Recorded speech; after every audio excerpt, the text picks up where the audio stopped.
I'm on a mission, folks. I'm trying to find the best retro handheld that gives me the most nostalgic vibes and also has Wi-Fi. Why is Wi-Fi important, you might ask? Well, it's really two words. Retro achievements. Now, I know some of you probably don't care about that, and honestly probably a lot of you don't care, but they matter a lot to me, alright? And you know what? We're all looking for a different retro handheld that kind of fits our perfect taste, right? And for those of you that don't know what retro achievements are, I highly recommend you check them out. Go to retroachievements.org. But in a nutshell, it's achievements for retro video games. It's that simple. It's a community of people that made all these achievements for virtually every single retro game you can think of and integrates it with RetroArch so that when you boot up your games through RetroArch, you can also go hunt down these achievements. You create an account. All these achievements that you accomplish get uploaded to your account so other people can see it. It's honestly really cool, and I definitely recommend you check it out. For me, it adds a lot of replayability to games, so to me it's really important to have that capability for my games. So, my perfect retro handheld has a great nostalgic feel and the ability to use Wi-Fi. Also though, I really want it to make Game Boy Advance and Game Boy look great. Why? Because I love me some Game Boy. Simple as that. And you know what? We all have our favorite systems. I like all retro games, but for me, it's Game Boy Advance and Game Boy that I grew up with the most, so it's the thing that I feel most nostalgic about. I'm sure you have your favorite systems as well. Now, with all that being said, I think I found my perfect match. At least maybe my perfect match. I don't know, nothing's perfect, but it's pretty dang close. And of course I'm talking about the Miyoo Mini Plus, as you probably saw from the title of this video.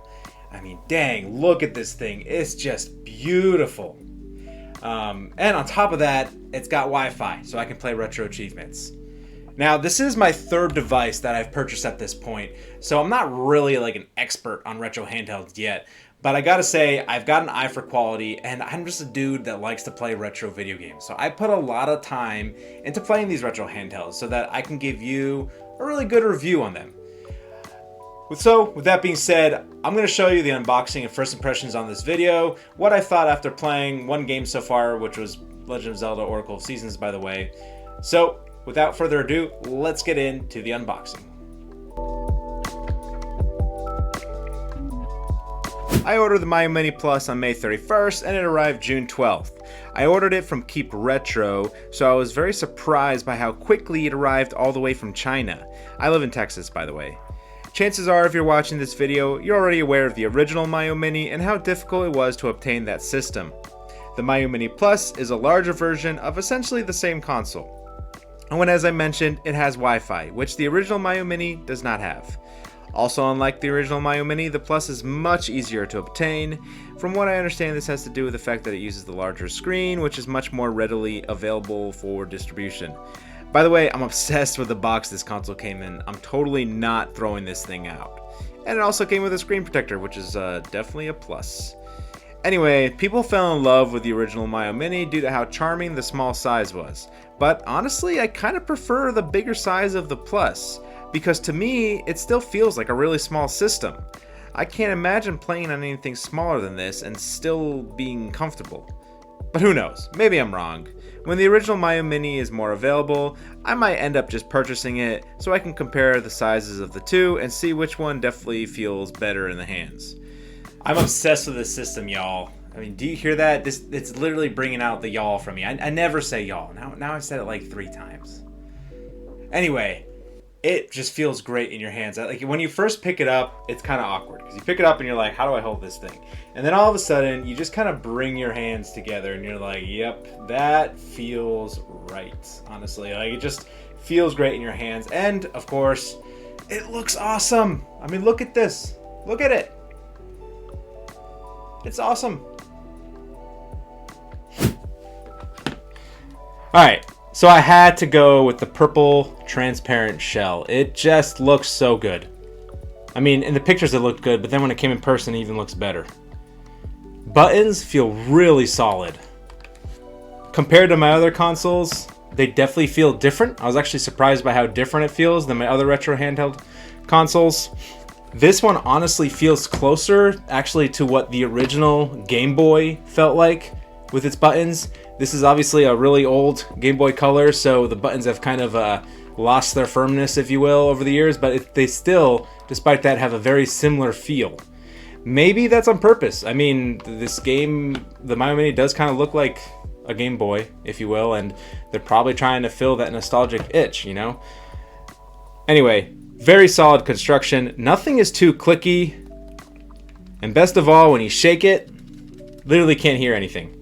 Very solid console. And I was very surprised because this is honestly cheaper than other handheld consoles, such as like the Retro Pocket 3 Plus, and still feels like probably the best quality wise I've gotten from a retro handheld. Alright, let me briefly talk about the setup I did for the Miyoo Mini Plus. Right now there's this custom firmware out there, you've probably heard of it, that's in the early stages of release for this system called Onion OS. Now, Onion OS has been out for a while for the original Miyoo Mini, but for the Miyoo Mini Plus, they're currently in the beta stages as of this recording. I highly recommend downloading Onion OS for the Miyoo Mini Plus because you'll get more out of the system that way. This was particularly important for me because I wanted to run retro achievements while I played, and you needed Onion OS in order to do that. The setup process wasn't really too difficult, but I definitely recommend you check out an in-depth guide on how to install Onion OS if you plan on doing this. FYI, I set mine up on the Mac. It's much easier to do on a PC, but if you're wondering, you can still definitely do it on a Mac. Once I got Onion OS installed, I connected my Wi-Fi and my RetroArch achievements account, and then it was time to start playing. Alright, so after unboxing the Miyoo Mini Plus, it was time to test this bad boy out. And what better way to test the system than with one of my favorite Game Boy Color games of all time, The Legend of Zelda: Oracle of Seasons. This game is also a really great test because it involves a lot of button mashing, quick movements, a lot of the diagonal control on the gamepad, so I figured it'd be a good test of the buttons as well. Got through the entire game to the last boss. I'm still kind of struggling with Onyx, the last boss. As a kid, I also struggled with it. I'm a little bit embarrassed. I'm still struggling with it, but he's tough, all right? So anyway, let's talk about my first impressions after playing one full game on the Miyoo Mini Plus. Now, a lot of the things I'm going to talk about are only going to be issues if you're really hell-bent like me playing retro achievements, because for the most part, just for like a casual player that just wants to pick it up and play some games, there's really no issues at all. But here are the couple things that I noticed. So one was the Wi-Fi. Now I need Wi-Fi to play retro achievements, right? So when I turn on the system, the first time I connect to Wi-Fi, no issues. But then when I restart the system or power it on from being turned off, the Wi-Fi would take a consistent like 30 seconds to sometimes even like a minute to register and connect. Now this was kind of strange to me. This issue actually went away on its own after about like 10 hours of gameplay on the system. Now it doesn't do that at all, but it was an issue in the beginning. Kind of funny that it got resolved. I didn't update the system or anything like that, so I'm not sure why it fixed itself. Another thing was when I was quitting games, when I went to the RetroArch menu to quit a game, there would sometimes be like a 10 to 20 second, just it would freeze up and then it would register again. So that was kind of an interesting issue, but again, something that got resolved after about like 10 hours of gameplay on the system. I don't know why it started working fine all of a sudden. Another thing I want to talk about is the sleep mode, because the sleep mode function is really handy, but it's not very great if you're someone that plays retro achievements. So if I'm in a game, I put in sleep mode, what happens at first is that it just shuts the screen off and basically turns off the control. When you tap the button again, it goes back to the game. No problems, you're still logged into retro achievements and you're logged into the game in general. But the way the system works is that after about like 10 or 15 minutes, at least this is with Onion OS, the game will actually shut off and it'll create a save state for you. Now this is normally not a problem if you're just like I said, a casual gamer. You just turn it back on and go straight back to your game, no problem at all. But if you're doing retro achievements, now you're back in the game, but you're logged out of retro achievements, which is really a pain because you have to quit the game, go back to the main menu, and then go back into the game in order to play it. Now, the game switcher mode, if you press the middle button on your Miyoo Mini Plus, you can go to the game switcher, which is really handy. And this actually works pretty well with retro achievements. I can switch from one game to another, and it'll log me back into retro achievements. The only issue is if you're doing hardcore retro achievements, which you cannot use save states for. You have to play with the way the game was intended to.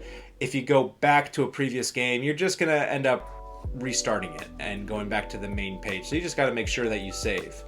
not really an issue. I mean, you are playing hardcore achievements after all, so you kind of have to something you just kind of have to deal with. If you don't play on the hardcore mode, it's not an issue at all. You just had a save state created, you go back to it, and you're back in your game. Again, all these little problems and stuff that I'm bringing up are just for people that are obsessed with retro achievements like I am. We're just bound by these little annoyances, and it's just sort of the way it is, and you know, it's not really the Miyoo Mini's fault.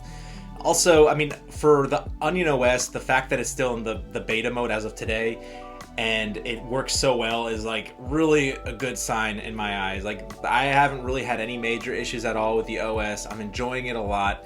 And if you're not like super into the retro achievements and you don't really care about that, you will have no problem with the Onion OS for this Miyoo Mini Plus. Anyway, folks, so far, so good for this little purple guy. I'm really liking the Miyoo Mini Plus based on my first impressions in the unboxing.